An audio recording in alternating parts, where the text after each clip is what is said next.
Francisco, muy buenos días. Buenos días a todas las personas que nos están acompañando en esta segunda jornada de, de nuestro encuentro. Vamos a comenzar nuestra cuarta mesa y voy a dar paso a la presentación de la profesora María Angélica Moncada, quien va a desarrollar su ponencia titulada Reflexiones tomistas actuales. La profesora es académica de nuestro departamento de filosofía. Pero antes de ello, de comenzar con su trabajo, le recordamos a todos los expositores que cuentan con 20 minutos para realizar su ponencia y al término de cada una de ellas habrá un espacio de 30 minutos para las preguntas que los asistentes deseen formular. Muy buenos días, profesora. Escuchamos Buenos con días. atención. Bueno, yo sabía que venía primero otro expositor. Me dicen que no ha llegado. Pero bueno, vamos a comenzar. Buenos días y gracias por compartir con nosotros en estas tradicionales jornadas de filosofía de la UCSC. El nombre de mi ponencia es Reflexiones tomistas actuales. Seguramente los que realmente conocen el pensamiento de Santo Tomás de Aquino, al leer este título ya mencionado, pensarán cuánta pretensión. A ellos y a todos ustedes que tienen la paciencia de escucharme, mis sinceros agradecimientos, mis también sinceras disculpas por tan ambicioso título, que no tiene más que la intención de vislumbrar, hoy más que nunca, algunos de los aportes de la Quinate a nuestra vida presente, a nuestro hoy, aunque como sabemos han pasado muchísimos años desde que pasó por la tierra, dejando tan profunda huella. Santo Tomás, y ya voy de lleno al asunto, es sin duda un pensador de muchísima actualidad, y esto dicho desde su propio pensamiento. No es casual, de ninguna manera. Al contrario, es la misma doctrina tomista, ¿no es cierto? Aquí, perdón, voy a... Mm, Al contrario, es la misma doctrina tomista la que obliga al lector de sus textos y especialmente al seguidor de su doctrina a abrirse a todo conocimiento y a toda verdad. Pues bien, sabemos que Santo Tomás inicia sus reflexiones habitualmente o casi siempre planteando una duda, una interrogante, o como dirían hoy, una incógnita de grueso calibre, con la intención de contribuir con la sana doctrina cristiana. Más, luego, y esto es lo que deseo subrayar, no da inmediatamente respuesta sin más. El maestro acude, sin embargo, a diversas y muchas veces a encontrar respuestas que los más autorizados o los más influyentes han dado al respecto. Por ejemplo, es el mismo Santo Tomás quien se pregunta sin miedo y abiertamente por la existencia de Dios. Y para responder recurre a los más autorizados. Son muchísimas las cuestiones planteadas por nuestro pensador que revisa a través de sus obras e intenta resolver. De este modo, inicia la búsqueda de las respuestas a partir de las verdades, como dije, ¿no es cierto?, de las verdades planteadas por diversos autores, sean estos muchas veces contrarios a su pensamiento. Es importante señalar que Santo Tomás es un hombre de su época, es un hombre del siglo XIII. Tampoco podemos negar que su cultura, la historia vivida de su pueblo, marca en él una impronta de alguna manera y en la medida determina que determina esta impronta, ¿no? Cómo ve y aprecia la realidad, o en otras ocasiones, por los conocimientos de su época, se ve impedido de reconocer algunas características de esta misma realidad. Por ejemplo, parece evidente, por lo menos algunos así lo destacan, que la concepción que Santo Tomás tiene acerca de las capacidades intelectuales de la mujer y de su conducción no corresponden a la realidad femenina. Más, aquí, la época, el tiempo en el que vive el pensador, las creencias instaladas, sus costumbres, y en este caso, la fuente de la cual bebió Tomás, que en especial han sido, como ustedes muy bien saben, Aristóteles, el filósofo, como él habitualmente lo nombraba, han determinado su errada comprensión. Desde la situación cultural y temporal de Aristóteles, nos dice en la política, el macho es por naturaleza superior y la hembra inferior. Uno gobierna y la otra es gobernada. Este principio de necesidad se extiende a toda la humanidad.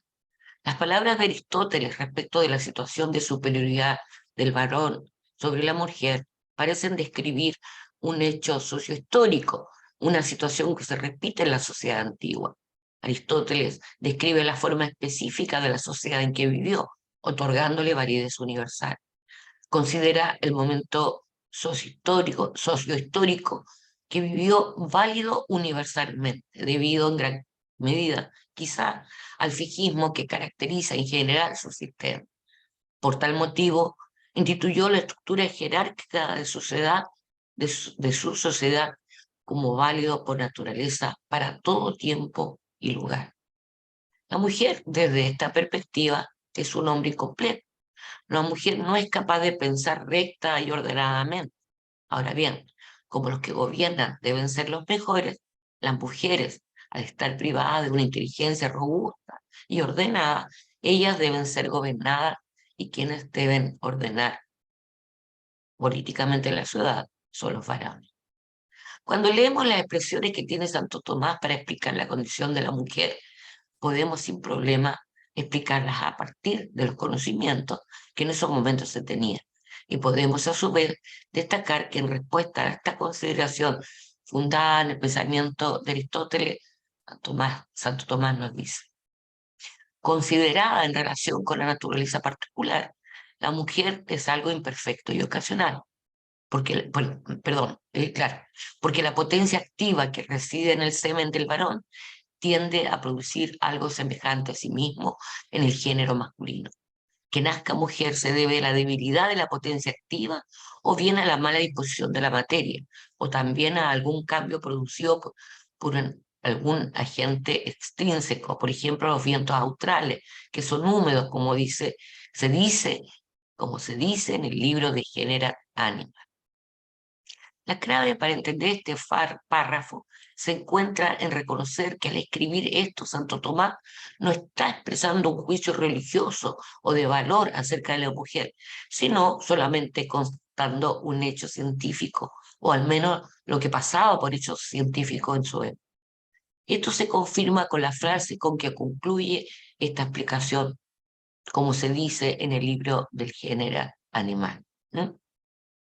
Para entender de qué hablamos aquí, debemos recordar que recién en 1672 el anatomista católico holandés Regnier de Graaf postuló la existencia de los óvulos y su participación en el proceso reproductivo de los mamíferos, gracias a la invención del siglo XVII del microscopio.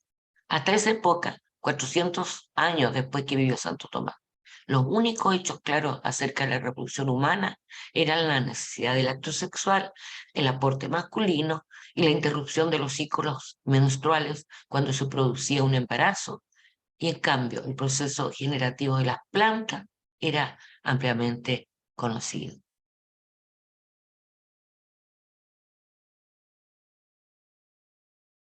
En este contexto, no es extrañar que la forma más natural de explicar la generación se sirviera de la agricultura, y así entendieran que para producir un nuevo ser humano, la semilla del hombre debía encontrar un suelo fértil en el cuerpo de la mujer.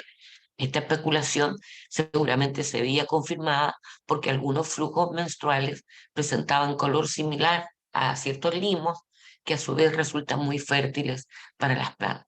De ahí también que se hable del hombre, comillas, como, comillas, potencia activa, cierre de comillas, en el proceso.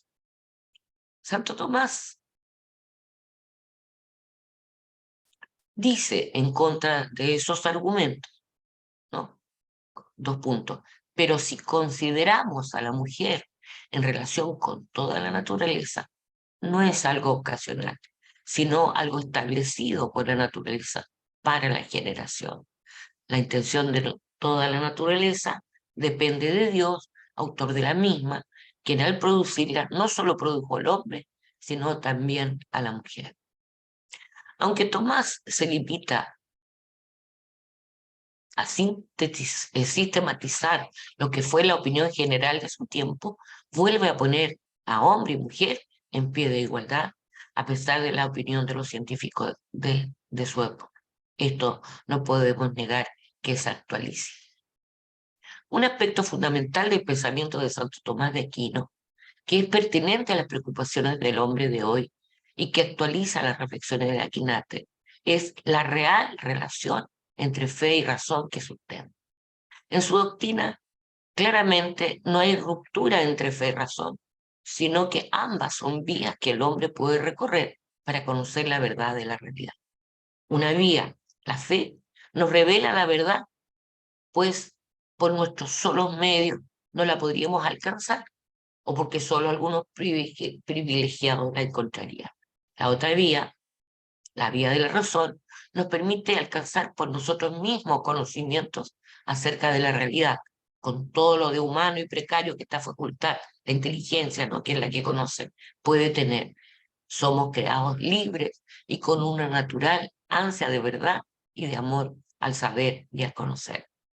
Para Santo Tomás, vuelvo a insistir, no hay ruptura entre fe y razón. Por el contrario, somos creados para alcanzar libremente la comunión con Dios, la unión con Él. El conocimiento humano, la potencialidad, la posibilidad de conocer para el hombre no tiene límite. Lo que hoy día deben urgentemente limitarse, evidentemente, son los medios y los fines por los cuales investigamos o queremos conocer. El conocimiento en sí mismo no debe ser limitado. La dignidad de la realidad de la persona humana, que el mismo Santo Tomás pone en la palestra, es sin duda un límite a los medios y los fines en la investigación.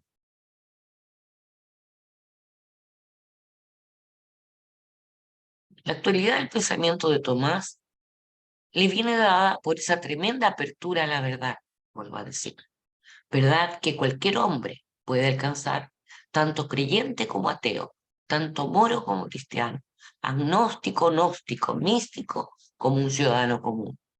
Debemos recordar a su vez que es este nuestro grandísimo pensador quien nos guía hacia una fe razonada. La razón, la inteligencia humana, que es una facultad, vuelvo a insistir, una potencialidad ordenada a conocer, es un instrumento valiosísimo que Dios otorga al ser humano. Dios quiere que conozcamos todas las cosas, desde allí, y desde allí conocerlo y contemplarlo a Él.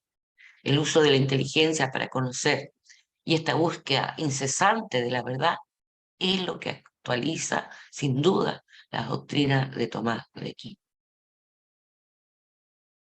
El valor que Santo Tomás reconoce a la razón, distanciándose de este modo de los agustinianos de su época, es lo que permite, a mi juicio, al creyente de hoy poder conversar con científicos, con economistas, con políticos en temas tan complejos y vitales como el aborto, la eutanasia, el bien común, la ética de los negocios, entre otros tantos asuntos. Pero donde podemos, con Santo Tomás, los creyentes aportar muchísimo es en la consideración de la existencia de Dios.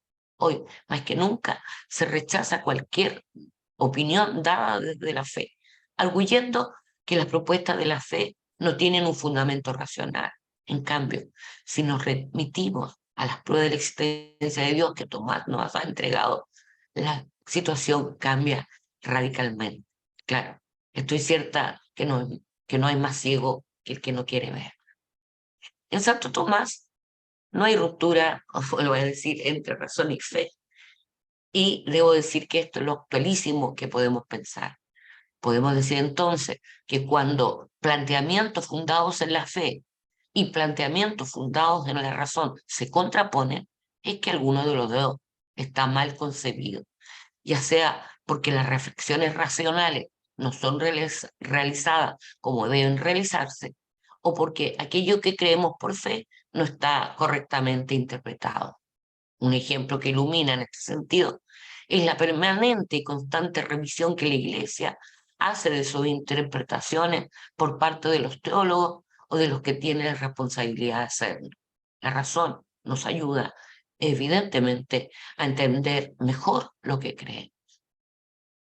Para Tomás, somos creados libremente para entrar en comunión con Dios, para unirnos a Él, para ser uno con Él. Y esa va a ser la meta, la bienaventuranza. A Dios, es cierto, no lo podemos conocer tal cual es Él, debido a su grandeza y nuestra imperfección, pero sí podemos tener certeza de su existencia. A Dios podemos conocerlo por analogía, que es un método que la razón puede emplear y es propia del razonamiento tomista. Otro aporte de la cultura actual es la concepción que Santo Tomás nos presenta de persona humana. Nos dice que la persona significa lo perfectísimo en toda la creación, pues existe en sí misma como naturaleza racional. Otro aporte a la cultura actual, perdón, sin duda, estaba volviendo a leer, que el reconocimiento que la Quinata hace de la persona humana es de máxima actualidad. Hoy el tema de los derechos humanos, es decir, el reconocer en la realidad humana determinadas características, potencialidades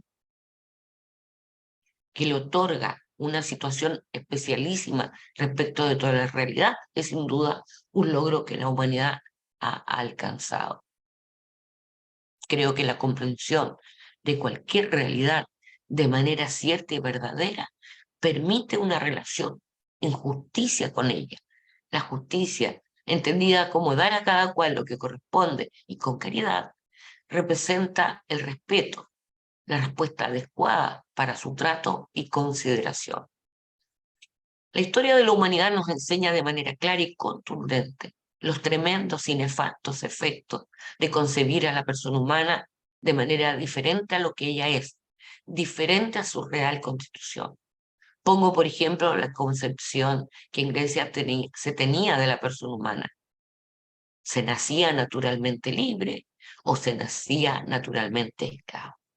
Esta concepción errada del ser humano, sin duda, llevaba a ordenarse política, jurídica y económicamente de acuerdo con la misma.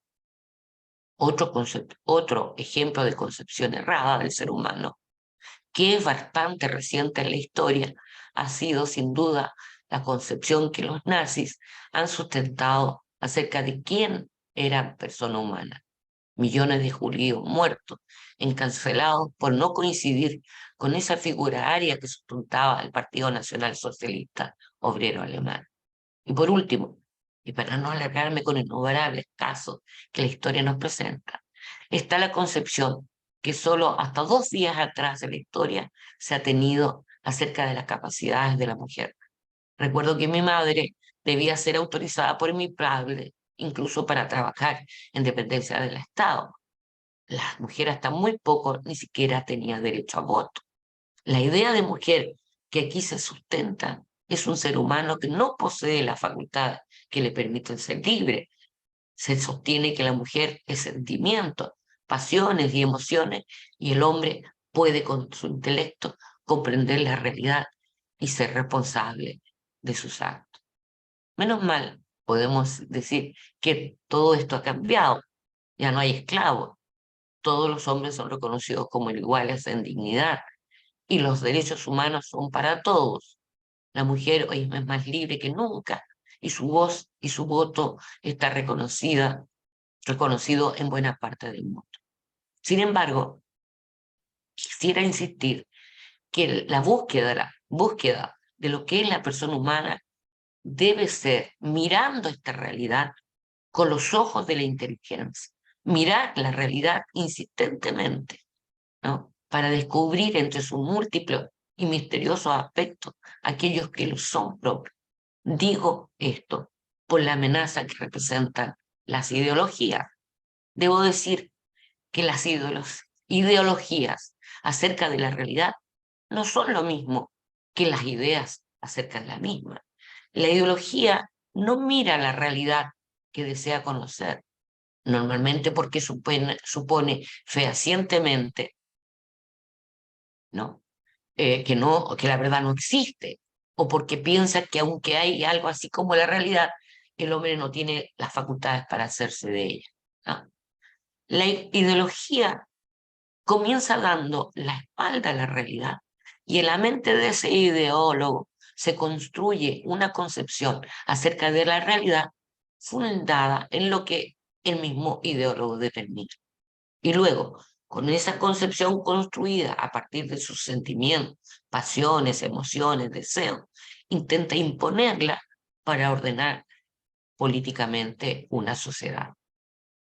Ejemplos claros son las ideologías políticas importadas que se han ido intentando con fuerza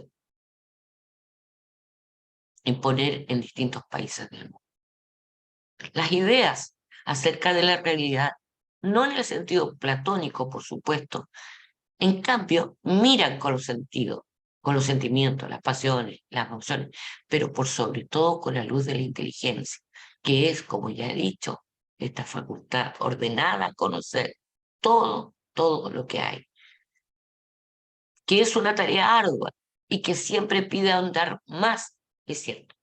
Sin embargo, lo contrario, dar la espalda a la realidad, nos puede llevar a chocar con ella. La realidad se impone a la larga y si no la reconocemos, la injusticia, el dolor y el sufrimiento pasan a ser parte de nuestra convivencia social. La verdad de la realidad es una necesidad absolutamente de la persona humana. De lo que se trata es de conocer lo más profundamente la realidad para poder habernosla con ella. Santo Tomás ha sido, sin duda, el doctor de la Iglesia más gratificado por el magisterio de los papas. Se encuentra entre la Edad Media y la modernidad, dando un viraje a la filosofía griega. Ahora bien, sabemos que en la filosofía griega, quien determina la marcha de la humanidad es el cosmos y sus leyes. Ejemplo de esto es la tragedia de Edipo Rey, Prometeo encadenado y tantos otros. En estas obras aparece la actividad humana y la libertad, pero luego aparece la fatalidad en el cosmos. Sin embargo, en el siglo XIII, Tomás de Aquino fue capaz de dar un tremendo viraje. Sirviéndose de la filosofía griega, puso a la persona humana en el centro. Santo Tomás ya adelanta este aspecto tan relevante de la edad moderna. En este punto nos podríamos quedar dando vuelta y profundizando, pero el tiempo de exposición de que dispongo no lo permite. Uno de los aspectos más importantes para Santo Tomás, y con esto retomo el hilo conductual de esta exposición, es la fe en la encarnación. Y creo que esto puede darnos luces de algunos de los aportes de la Quinal. Dice Santo Tomás que la religión católica se fundamenta en la fe en la encarnación. Aquí nos preguntamos entonces, ¿cuáles son las consecuencias de esto? Santo Tomás nos dice que la creación no está hecha de la nada. Diríamos, de la nada, nada sale. Somos creados desde el amor, continuamente creados desde el amor, continuamente creados desde el amor. Aquí está Jesucristo, lugar de la encarnación. Ahí ha manifestado la presencia de Dios como hombre y la humanidad se ha hecho totalmente permeable. Por tanto, Jesucristo es camino para la realización de todo ser humano. Esta es la encarnación que plantea Santo Tomás con todo el significado que tiene. Ahora bien, la fe no es aceptación de verdades con la razón, es la apertura del ser hombre libre y totalmente a una presencia que le está actuando desde la historia. Dios, podemos decir entonces, existe encarnado en el ser humano y el ser hombre, cuando trata de ser el mismo, encuentra esa presencia que lo constituye. Ahora bien, nos dice Santo Tomás, comillas, la encarnación continúa en todo ser humano, en la creación, cierre comillas. Dice, esta es la encarnación continuada y que ahora mismo continúa. Debemos decir entonces que hay algo sagrado en todas las realidades, algo sagrado que nos dice, respeto, la tierra que pisas es santa. Qué tema tan de actualidad para los ambientalistas, los ecologistas y otros entusiastas de proteger la naturaleza. Hay que recordar Santa Teresa, que bien decía que Dios está entre los pucheros. Entender que la encarnación continúa es clave. Santo Tomás plantea que fuera del mundo no hay salvación, y aquí encontramos el vínculo quizás más claro que Santo Tomás tiene con la actualidad. Ahora bien, ¿qué se entiende por mundo aquí? El mundo es la humanidad con todas las realidades entre las que vive. Este es el mundo. Santo Tomás en De Anima dice que las realidades creadas tienen consistencia en sí mismas y por consiguiente Aristóteles tiene consistencia y verdad en sí misma sin necesidad de ser bautizado. Si dice que el mundo es la encarnación de Dios, todo aquello que pertenece al mundo necesariamente le es permitido. El Papa Juan XXIII expresa al respecto: yo creo en la historia, que es la historia desde que nos está hablando Dios. En el año 1964, el Papa Pablo VI dice en la encíclica Ecclesiam Sua, la iglesia se hace diálogo. En la actualidad, el Papa quiere una iglesia con salida al mundo. Claro, muchos no lo entienden y lo critican. Ahora bien, quizás sea bueno corregir esa concepción de dos mundos que sigue incrustada en nuestra historia y cultura. La dualidad planteada por Panteón. Hay un mundo sobrenatural y el otro mundo que está alejado de Dios. Necesitamos hoy una visión realista, una visión que abarca la libertad del hombre en su quehacer, en su pensar, en su conciencia. Ahora bien, si creemos que la salvación se está dando en el mundo como nos lleva a pensar Santo Tomás, habrá que discernir los signos de los tiempos en el cual vivimos y convivimos. Este mundo, aquí y ahora, tiene valores, posee verdad, tiene anhelo. Estos son signos de Dios, los signos del tiempo. El Concilio II decía, hay que discernir en los acontecimientos, exigencias y deseos de los cuales el pueblo de Dios participa con sus contemporáneos, los signos verdaderos de la presencia de los planes de Dios. Cierre comillas. Por ejemplo, cuando el hombre quiere ser libre, cuando el hombre quiere actuar según su conciencia y no lo que diga el partido, cómo no va a ser un signo del espíritu? Cuando la mujer pide su derecho como persona, esto es sin duda un sí. El pensamiento de Santo Tomás, evidentemente que debe ser actualizado, pero no modificado. El mismo santo abre la puerta con su modo de reflexionar para que la actualización no olvide los signos de nuestro tiempo. Recordemos que nos dice Santo Tomás, la verdad venga de donde venga. Es el mismo pensamiento del Aquinate, el que nos mueve a superarlo en todo lo que tenga que ser superado. Gracias por escucharme. Muchas gracias. Agradecemos a la licenciada María Angélica Moncada por la presentación de su interesante manuscrito. A continuación, invitamos a tomar la palabra al magíster Boris Saavedra de la Universidad San Sebastián, quien nos presentará la ponencia titulada Reflexiones en torno a la interpretación de Byung-Chul Han referente a la noción de vida contemplativa en Tomás de Aquino. Profesor Saavedra, por favor, tiene sus minutos de exposición. Muy buenas tardes, muchas gracias. Voy a compartir pantalla para comenzar la presentación.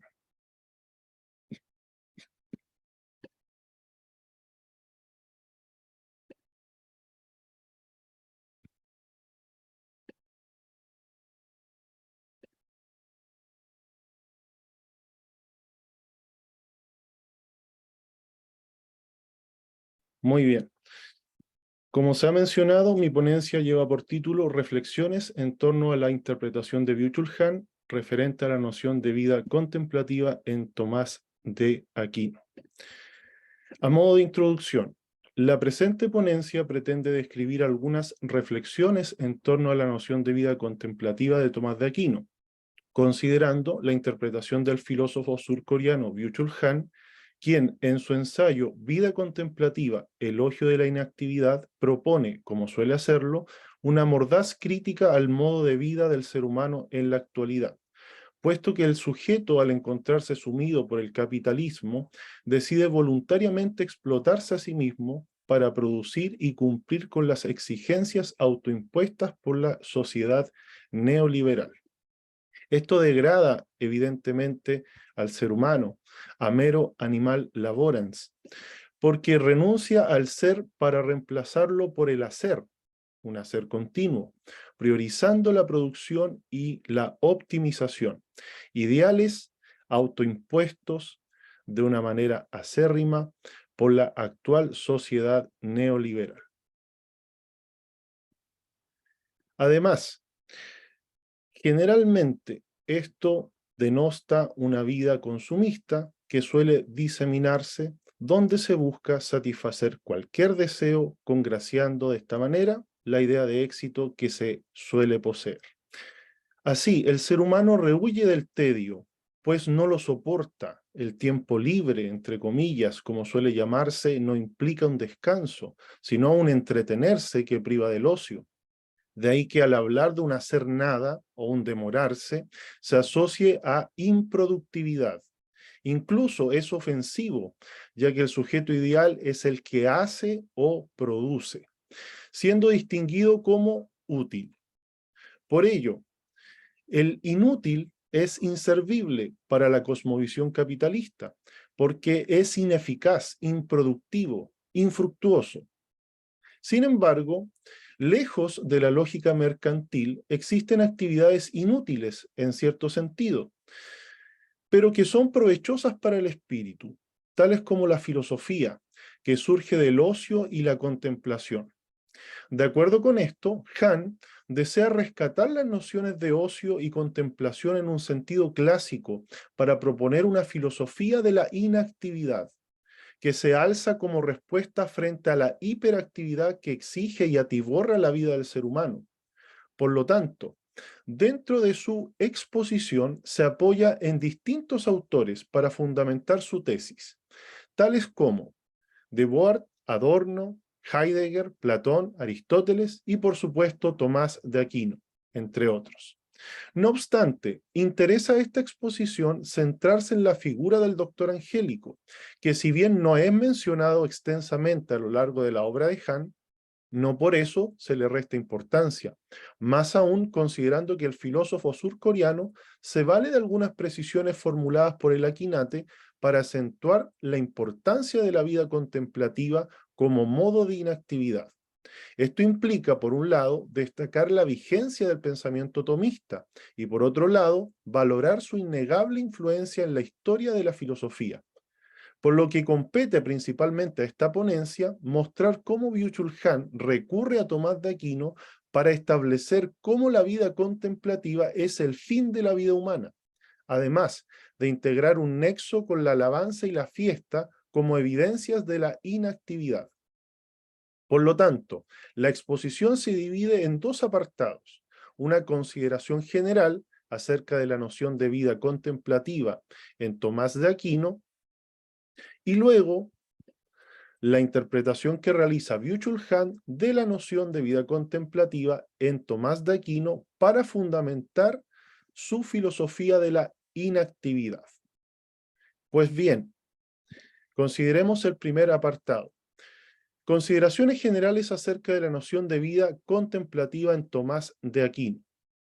La noción de vida contemplativa ocupa un lugar importante en la obra de Tomás de Aquino, tanto así que el doctor Angélico le dedicó un exhaustivo análisis en varias de sus obras principales, tales como la Suma Teológica, el comentario a la Ética Nicómaco de Aristóteles, la Suma contra los Gentiles, la Cuestión disputada sobre la verdad y el comentario sobre el Evangelio según San Juan, entre otros. Además, gran parte de su inspiración procede de Aristóteles y algunos padres de la Iglesia, particularmente San Gregorio Magno y San Agustín. Aunque tampoco se debe excluir la Sagrada Biblia, que ofrece ante todo la enseñanza práctica de la división entre los dos tipos de vida, a saber, la vida activa y la vida contemplativa, simbolizadas según el Evangelio de San Juan en Marta y María, quienes son las dos hermanas que acogieron a Jesús en su hogar, pero que se diferencian por la representación figurativa de ambos tipos de vida.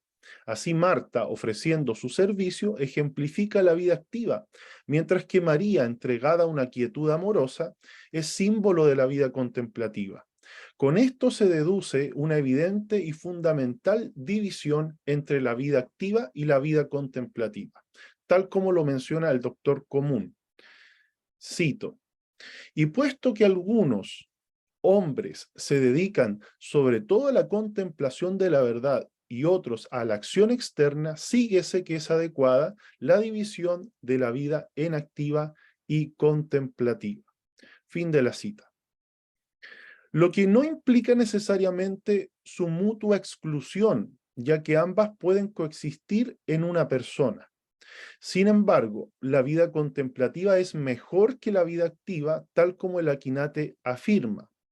Vuelvo a citar: no hay inconveniente en que algo esencialmente más excelente sea inferior a otra cosa bajo algún aspecto.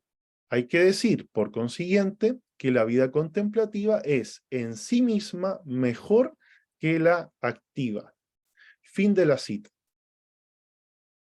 Además, para acentuar esto, Tomás de Aquino fundamenta sustancialmente su exposición mencionando 8 argumentos inferidos por Aristóteles en el libro 10º de su Ética, los cuales se pueden acotar de la siguiente manera. Punto 1. La vida contemplativa conviene al hombre por razón de lo que hay de más excelente en él, o sea, por el entendimiento y sus objetos propios. Punto 2. La vida contemplativa puede ser más continua, aunque no en el sumo grado de contemplación. Punto 3. El placer de la vida contemplativa es mayor que el de la vida activa. Punto 4. En la vida contemplativa, el hombre se basta mejor a sí mismo porque requiere de pocas cosas para ella. Punto 5. La vida contemplativa es más amada por sí misma, en cambio la vida activa se ordena a otra cosa. Punto 6. La vida contemplativa consiste en cierto descanso y reposo. De ahí que el Salmo 26:4 señale, comillas, descansad y ved que yo soy Dios, fin de comillas. Punto 7. La vida contemplativa se dedica a las cosas divinas, mientras que la activa se da a las humanas. Y por último, punto 8, la vida contemplativa se acomoda a lo más esencial del hombre, es decir, al entendimiento, mientras que en la activa intervienen también las potencias inferiores comunes con los animales. En consecuencia, se evidencia que para el Aquinate su idea de la perfección se basa en la primacía de la contemplación sobre la acción, aunque reconoce que esta última es necesaria, porque el hombre no es espíritu puro y debe lograr su perfección como hombre. Sumado a lo anterior, se deduce que dada la naturaleza caída del ser humano, la contemplación de la verdad divina será imperfecta al menos en la vida presente, aunque ello no quita que se entregue en cierta medida al comienzo de la bienaventuranza futura. Puesto que, citando a Elders, repetidas veces Tomás escribe que en la vida presente uno está lejos de una perfecta unidad y continuidad en la contemplación. Por eso el deleite que experimenta es defectuoso. Pero si uno organiza sus demás tareas en función de la contemplación, ésta parecerá más unida y duradera. Entonces, desde una perspectiva antropológica, dado que el ser humano no solamente está compuesto por alma, sino también por cuerpo, es comprensible que no pueda dedicarse por completo a la vida contemplativa, ya que las pasiones y los tumultos exteriores suelen impedir el acto de la contemplación, por lo cual deben evitarse por medio de las virtudes morales, que son parte fundamental de la vida contemplativa. No obstante, cabe precisar que las virtudes morales no pertenecen esencialmente a la vida contemplativa, sino más bien a la vida activa, aunque para Tomás de Aquino las virtudes morales sí pueden considerarse dispositivamente, ya que aplacan la vehemencia de las pasiones y sedan el tumulto de las ocupaciones externas. Así, aquellos que se disponen a la vida contemplativa se encuentran en reposo y cesan de movimientos externos, pero no carecen del todo de movimientos volitivos, porque se necesita de un impulso nacido de la voluntad que implique la intención de llegar al acto de la contemplación. Además, la vida contemplativa es un bien en el sentido que es apetecible, amable y deleitable, lo que permite amar y contemplar la verdad divina. Apartado número 2. La interpretación de Byung-Chul Han sobre la noción de vida contemplativa en Tomás de Aquino para fundamentar su filosofía de la inactividad. Pues bien, como se ha planteado, Tomás de Aquino le atribuye un mérito mayor a la vida contemplativa, puesto que se encuentra relacionada con el amor a Dios, aunque la vida activa ordena las pasiones del alma y ayuda a la disposición del acto de la contemplación. Sin embargo, la vida contemplativa implica para el doctor Angélico el estudio y la contemplación de la verdad, procurando un trabajo intelectual de carácter filosófico y teológico, que beneficia la meditación de la Sagrada Doctrina, la oración y la contemplación. Esto también es considerado y afirmado por Byung-Chul Han, que menciona lo siguiente, cito, la vida activa posee sin duda su validez y su legitimidad propias, pero tiene su fin último, según Tomás de Aquino, en la felicidad de servir a la vida contemplativa. Vita activa est dispositivo ad contemplativam. La vida contemplativa es el objetivo de toda vida humana. Finis totius humanae vitae. Fin de cita. Así, Byung-Chul Han, al igual que el doctor Angélico, sostiene que existe una primacía de la vida contemplativa por sobre la vida activa, lo que invita al reposo y a la fiesta, pues conlleva que el sujeto reformule el vínculo perdido con el mundo y el ser divino. Por ende, el filósofo surcoreano señala, cito, la palabra griega teoría, contemplación, designaba en un principio a la embajada festiva que marchaba hacia un lugar lejano para asistir a la festividad de una divinidad. La contemplación de lo divino es teoría, se llama seoros a quien es enviado a esa fiesta. Los seoroi son entusiastas contempladores de divinidades. Una contemplación intensificada festivamente convierte al espectador en seoros. Fin de cita. De lo dicho, se comprende que en su acepción original, la contemplación, lo festivo y lo religioso se encuentran vinculados. Por eso hoy no solamente se padece de una crisis de lo humanum, sino que también de una crisis de lo religioso, ya que la religión demanda atención. Es un fijar la atención. No obstante, la crisis de lo religioso, indica Byung-Chul Han, se establece debido a que hemos ido perdiendo la capacidad contemplativa por causa de la hiperactividad, lo que impide un detenimiento, pues idolatra la acción, al extremo de llevar al sujeto a una obligación por el hacer. Esto daña mucho más que el propio ateísmo, puesto que se pierde el carácter festivo y solamente se sobrevive, provocando además una ruptura con el sentido del tiempo. En efecto, ya que el sujeto busca la optimización para rendir de mejor manera, de ahí que la informatización y la digitalización del mundo terminan dominando la vida misma, generando una conexión ilimitada, pues es una acción perpetua donde se carece del descanso. Incluso el dormir termina siendo un obstáculo porque requiere desconexión. Ahora bien, para Han la única manera de volver a dar orientación y sentido a la vida es recuperando la vida contemplativa en su acepción original. Por eso Han recurre a la quinate para recuperar el orden que debe primar en la disposición del fin último, dejando en claro que la finalidad del ser humano es alcanzar la vida contemplativa, no la vida activa. Es decir, Han dilucida que al separar la vida activa de la vida contemplativa y quitarle su verdadera finalidad, lo que ocurre es una desorientación en el orden del ser y del obrar. Por ello, hoy la vida activa ha degenerado en vida consumista, buscando satisfacer toda necesidad de manera inmediata, convirtiendo las acciones en reacciones, lo que reduce la autonomía y dignidad personal del sujeto.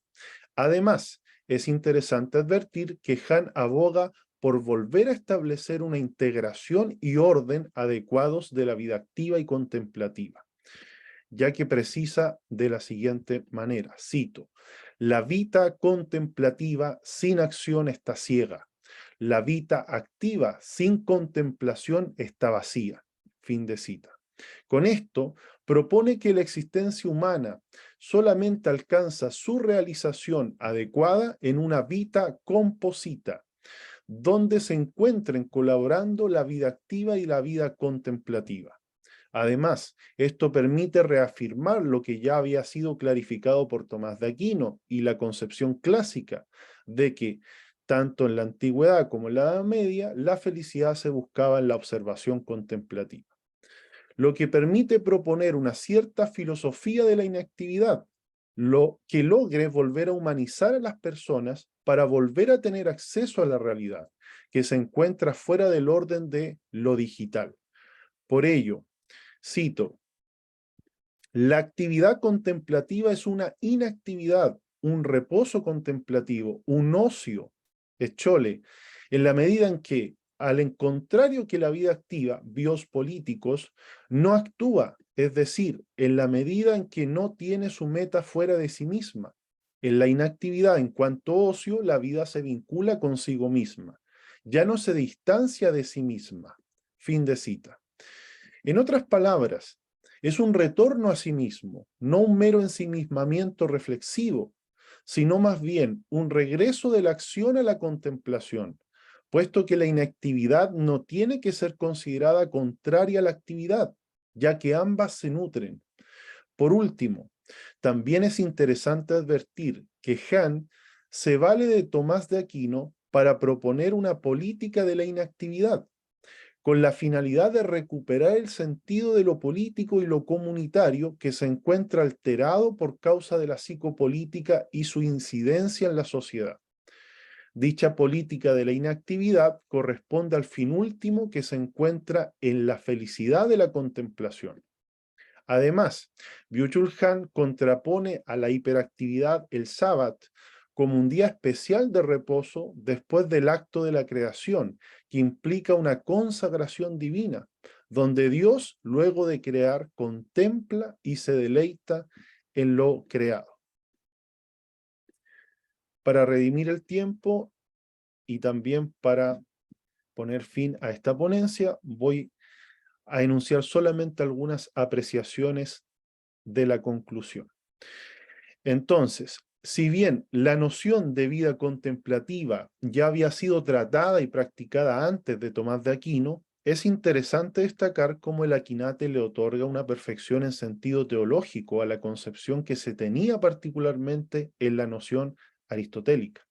Además, Tomás de Aquino esclarece la relación entre vida activa y contemplativa, lo cual permite orientar de una manera más adecuada la finalidad de ambos tipos o modos de vida. Ahora bien, con respecto a la interpretación que realiza Byung-Chul Han, destaca la novedad con la cual el filósofo surcoreano se vale de la noción de vida contemplativa de Tomás de Aquino para proponer una especie de contraposición a la vida frenética que se evidencia actualmente, introduciendo una suerte de filosofía de la inactividad que permite rescatar la quietud y el sosiego frente al ritmo vertiginoso que la vida ha cobrado actualmente. Por otro lado, implica una reorientación de la finalidad última que se ha trastocado y confundido producto de la separación entre la vida activa y la vida contemplativa. Por ello, se requiere urgentemente volver a integrar ambos modos de vida y así volver a recuperar lo humano que se encuentra de alguna forma oculto bajo este huracán frenético de la hiperactividad. Con ello concluyo en orden al tiempo y agradezco también su atención. Muy bien, agradecemos al profesor Saavedra por su ponencia y finalizadas las exposiciones de la cuarta mesa de esta jornada, damos paso a las preguntas que los asistentes han realizado a través del chat. Voy a leer la primera de parte de el profesor David Solís, para la profesora María Angélica Moncada. Dice: muchas gracias, profesora, por su exposición.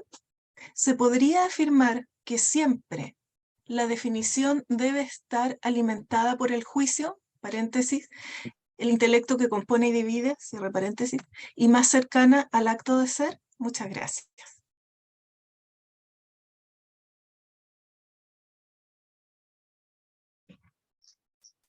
Gracias, profesor Solís.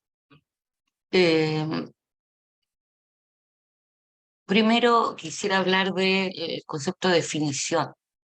Me parece que para Santo Tomás, ¿no es cierto?, el concepto de definir, intentar definir la realidad no le calza mucho. Cuando hablamos de definir, hablamos de poner límites, cercar, sellar, ¿no? Y desde Santo Tomás el conocer va más allá de eso, ¿no?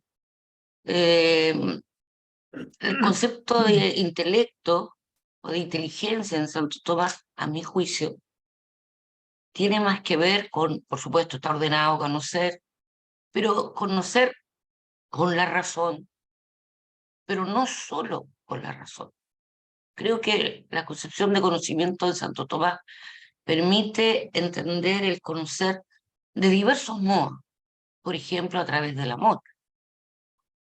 Yo, ¿no es cierto?, en una relación de amor, una persona se hacen de los bienes que hay en el otro y mutuamente. En el arte, pongo el caso de Pablo Neruda. Pablo Neruda tiene un poema que es la Oda a la Cebolla, que ustedes conocen, o el Caldillo de Pongrio. En la Oda a la Cebolla, este objeto tan simple, él logra a través de las palabras poéticas darnos a conocer aspectos que la razón, solo la razón, nosotros la reflexión racional no nos podría entregar, ¿no?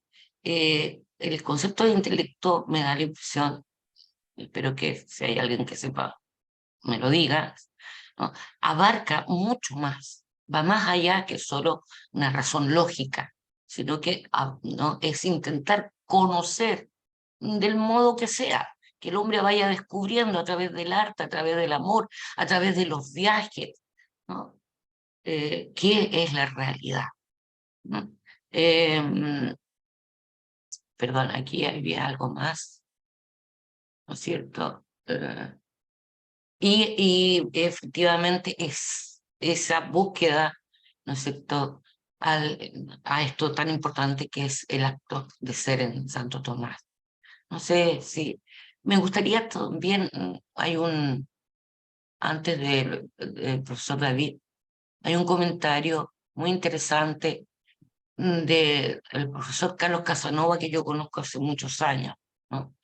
Dice: creo que Santo Tomás, ¿no es cierto?, se refiere a uno de estos problemas cuando en De Ánima comenta la definición del alma como acto primero del cuerpo que tiene vida en potencia. Ese cuero, ese, comillas, cuero que tiene vida en potencia, es una abstracción. Y efectivamente, como dice usted, la materia segunda, la materia propia y cercana, debe ser mencionada, pero añadiendo en potencia. Eso se ve en que la generación requiere de la unión de los gametos que conforman ese cuerpo orgánico en el estadio de cigoto, cosa que Aristóteles y Santo Tomás no pudieron conocer porque no tenían microscopio y no sabían que hay una organización propia en el cigoto, ¿no? Profesor Carlos Casanova tiene toda la razón, ¿no? Ahora bien, el concepto de conocer la realidad, por ejemplo, el conocimiento de la persona humana, en realidad va a expresarse esta ser persona más bien en sus potencialidades. Somos nuestras potencialidades, ¿no? que no es persona porque todavía no se le ha desarrollado no sé qué órgano, ¿será argumento real? ¿No? ¿Será lo orgánico, lo biológico, lo material lo que determina a la persona, qué es ser persona humana? ¿O son sus potencialidades? ¿No? Porque si decimos que es lo biológico, lo material, alguien que pierde sus piernas, sus manos, ya sería menos persona, ¿no? Eso es importante. Entender a la persona humana desde su potencialidad. Bueno, disculpen que me haya alargado. Gracias, profesora Moncada. A continuación voy a leer otra pregunta que está destinada al profesor Boris Saavedra, de parte del profesor Miralbel. Dice, Boris, gracias por su interesante ponencia. Mi pregunta es, ¿cómo entiende Han la vida contemplativa? Pues en la Edad Media estaba asociada normalmente a la vida religiosa institucionalizada. Bueno, muchas gracias por la pregunta. A ver, en general para Han, la noción de contemplación siempre va a implicar una oposición al rendimiento. Es una suerte de ausencia de la actividad. O una renuncia. Por eso se vale de algunas precisiones de la filosofía oriental para fundamentar esta concepción. Mayormente, por ejemplo, la idea de meditación. Así utiliza, por ejemplo, el reposo en un sentido hebreo, ahondando el vínculo con la divinidad. Por otro lado, estamos claros de que el contexto sociocultural difiere enormemente de la vida en el siglo XIII. Entonces, lo que pretende Han, ante todo, es hacer una suerte de contraposición de lo que hoy enfrentamos, hoy vivimos, con la vida que se tenía anteriormente, en el sentido que estaba lejos o carente de las distracciones que generaban una suerte de ensimismamiento reflexivo para enfocarse adecuadamente en su finalidad o tarea última. Entonces, en ese aspecto, Han lo que quiere hacer es traer a colación el concepto de contemplación clásico, entre comillas, para poder de alguna manera enfrentar toda esta suerte de ritmo vertiginoso que ha generado la hiperactividad y podríamos añadir también la digitalización.